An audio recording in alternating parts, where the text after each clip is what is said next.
afternoon. Honorable Dr. Olivia Reams as our speaker. Honorable Mr. Leon Taylor as our speakers.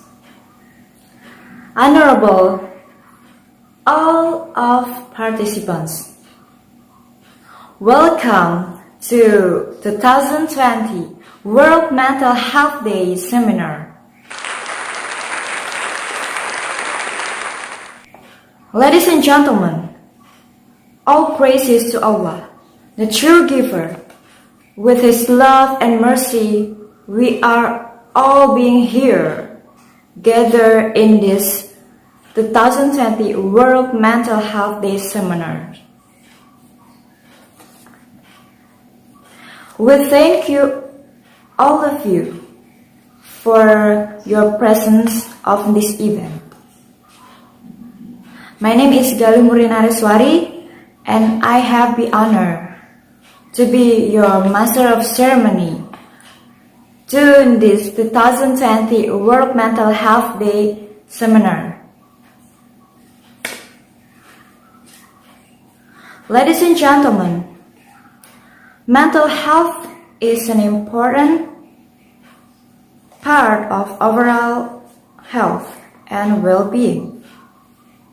It affects how we think, feel, and act.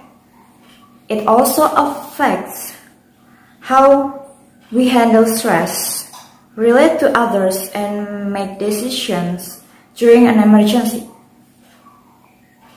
Mental health conditions such as depression, anxiety, bipolar disorder, or schizophrenia affect a person's thinking, feeling, mood, or behavior in a way that influences their ability to relate others and function each day.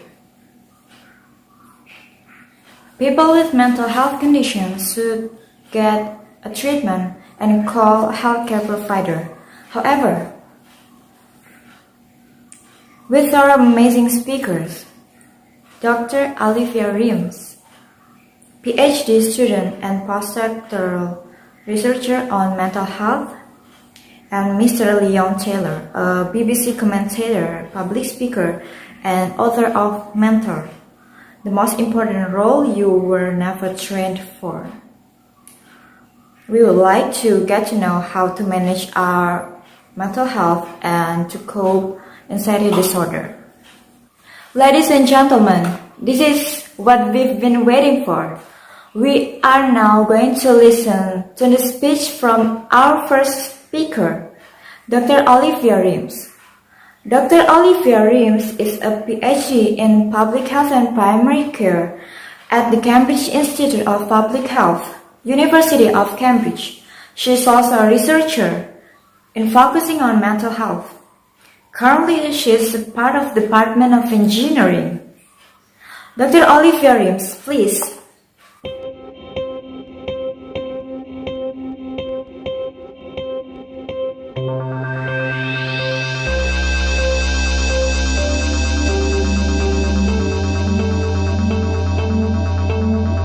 Imagine that you're getting ready to go to a party. You feel excited, but also nervous. And you've got this feeling in your stomach, almost like another heartbeat. There's something holding you back from getting too happy. No, you mustn't get too happy. Better to be cautious. Otherwise, something bad might happen. You start wondering, who should I talk to when I get there? What if no one wants to talk to me? What if they'll think I'm weird? When you arrive at the party, someone comes up to you and starts talking with you. And as this is happening, your mind starts racing. Your heart begins pounding.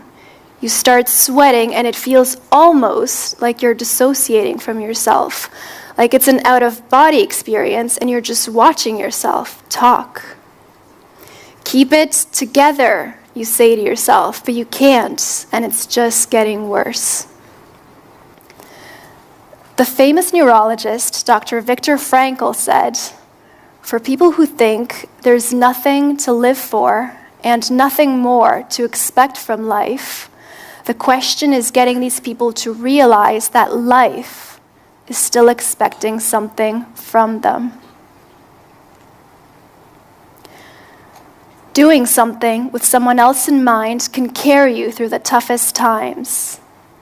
You'll know the why for your existence and will be able to bear almost any how. Almost any how. So, the question is, do you do at least one thing with someone else in mind? This could be volunteering. Or it could be sharing this knowledge that you gained today with other people, especially those who need it most. And these are often the people who don't have money for therapy, and they're usually the ones with the highest rates of anxiety disorders. Give it to them, share with others, because it can really improve your mental health. So, I would like to conclude with this. Another way that you can do something with someone else in mind is finishing work that might benefit future generations. Even if these people will never realize what you've done for them, it doesn't matter because you will know. And this will make you realize the uniqueness and importance of your life. Thank you.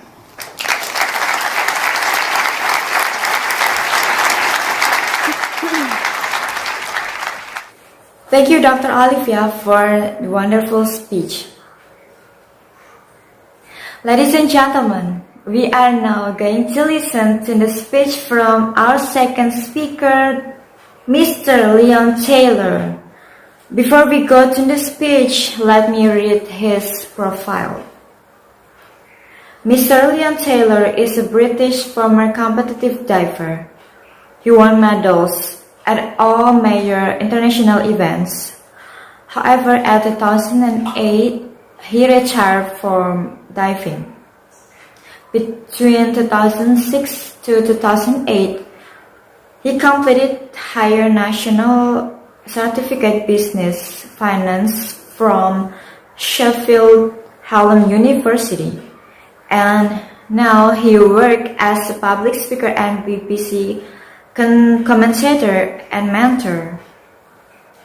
In 2010, he published a book on the subject of mentoring, titled Mentor, the Most Important Role You Were Never Trained For.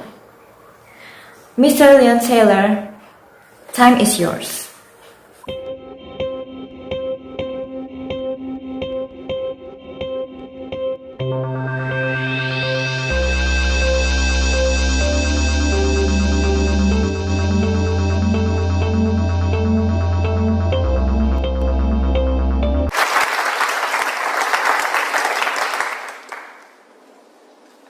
So my mum and dad still refer to me to this day as a bit of a pain in the backside.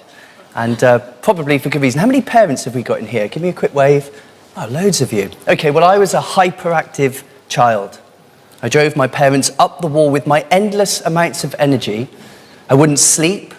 I needed constant attention, and no matter what my parents seemed to do, I wouldn't rest. Well, a few of you nodding. Sorry about that. My parents had no idea what to do with me, so they took me to the family doctor to see if there's anything that he could do.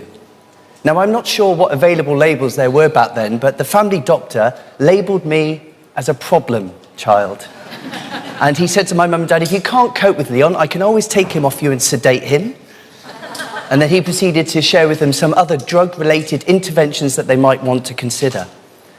And for whatever reason, my mum and dad balked at this. They decided that they would find another way. So they gave me away to other people to look after. Mum and dad's friends and family, but that didn't work because everyone got very busy.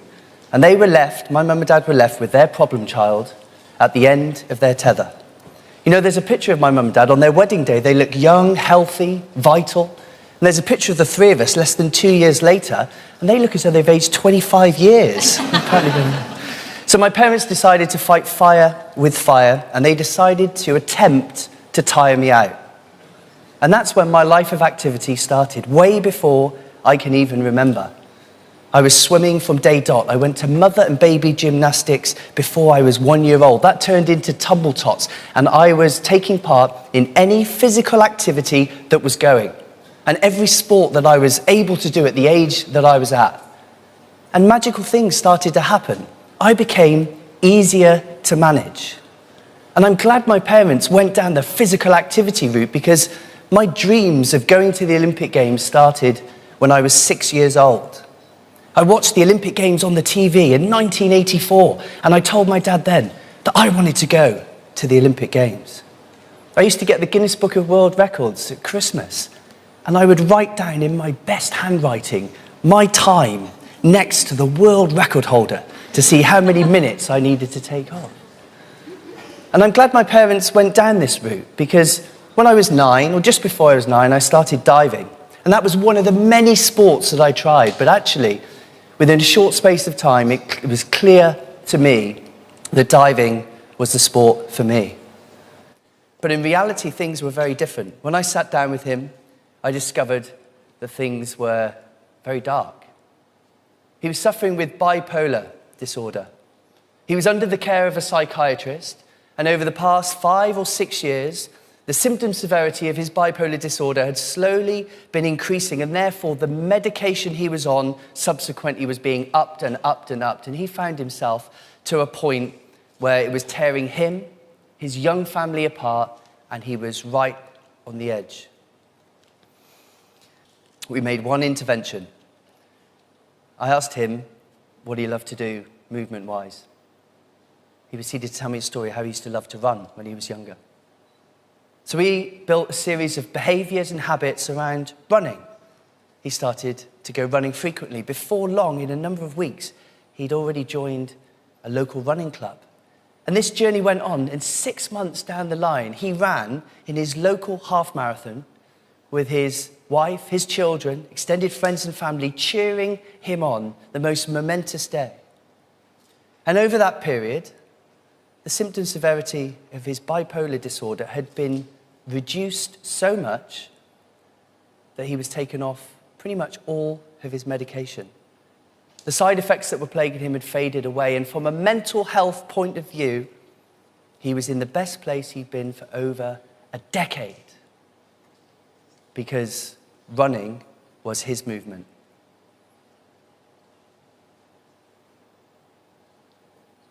So there's a beautiful quote that I'm going to leave you with from Thomas Jefferson, who said this: "Exercise and application produce order to our affairs, health of body, cheerfulness of mind, and those make us precious to our friends."